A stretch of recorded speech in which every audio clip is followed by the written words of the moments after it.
Yakka yagona bo'lgan Alloh taoloni o'zigina qiyinchilikka tushib qolgan insonga tayanch bo'ladi. Mustor odamga Alloh taolo o'zi madad beradi. Musibatga uchragan odamga Alloh taolo yordam beradi. Hammani hojati unga tushadi. Bandalar yolg'iz uni o'zidan so'rashadi. Tillar uni zikri bilan band bo'ladi. Qalblar unga intiladi. U Alloh subhanahu va taolodir. Yengil, og'ir, xursandchilik, alamli kunlaringda birodar, unga duo qilishimiz sen bilan bizga vojibdir.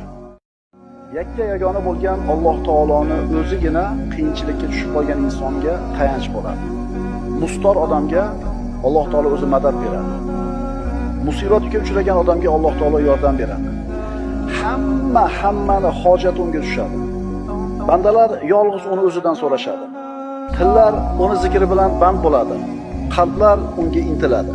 U Alloh subhanahu va taolodir. Yengil, og'ir, xursandchilik, alamli kunlaringda birodar, unga duo qilishimiz sen bilan bizga vojibdir. Yakka yagona bo'lgan Alloh taoloni o'zigina qiyinchilikka tushib qolgan insonga tayanch bo'ladi.